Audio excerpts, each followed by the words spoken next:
Esto sucedió a principios de los 70 en un pueblo entre los límites de Hidalgo y Veracruz. Yo era un niño de 10 años, vivía junto a mis padres y mi abuelita, en una casa muy pequeña hecha con paredes de madera y un techo de láminas de cartón. Teníamos un perro que siempre nos advertía la presencia de alguien desconocido en la casa. Ya también unas gallinas a las cuales cuidábamos mucho porque los fines de semana íbamos a una plaza que se hacía en el centro del pueblo a vender todo el huevo que se había juntado. Por suerte no había muchas personas que hicieran esto y nos iba muy bien.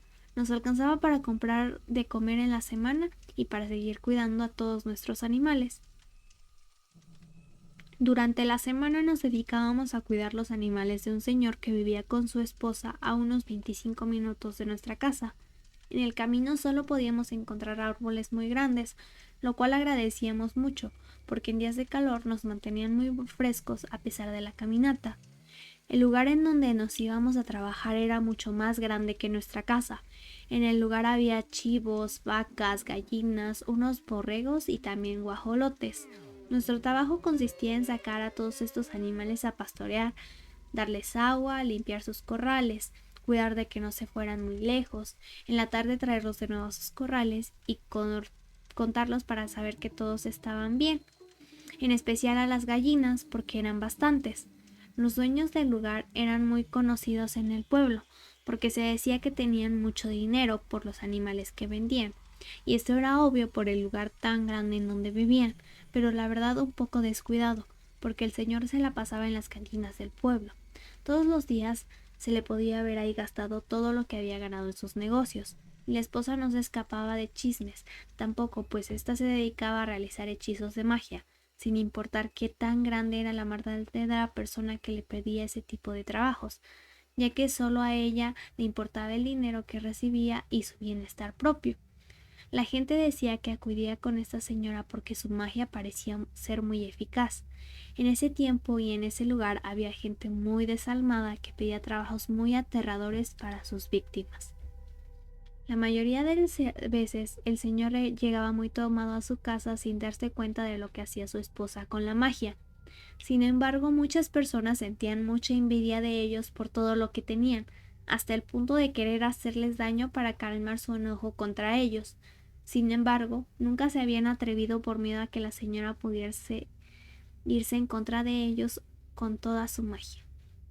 Otra cosa que también se decía es que la señora era una especie de nahual, porque a veces las personas contaban que por las noches se podían escuchar ruidos extraños de un animal que andaba suelto cerca de su casa, y cuando esto pasaba es que la señora había sido contratada para hacer algún daño a algún integrante de la familia.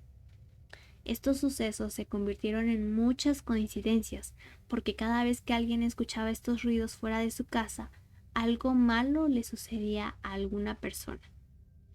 Otros más decían que a sus víctimas las dejaba sin una gota de sangre, pero con sus cuerpos libres de evidencia de que habían sufrido violencia.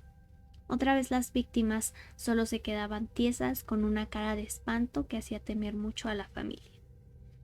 Una vez esos ataques habían sido dirigidos a una sola familia, haciendo que 3 personas se hubieran quedado sin una gota de sangre o petrificadas. Un familiar de estas víctimas estaba completamente enojado de todo el sufrimiento que había estado viviendo. Era una víctima tras otra, y también temía a que algo malo le sucediera a él también.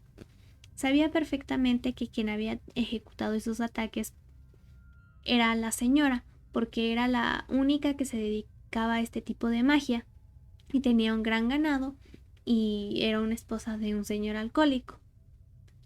Una noche, este señor, cansado de tanta desgracia en su familia, se armó de coraje y se dirigió a la casa de la señora.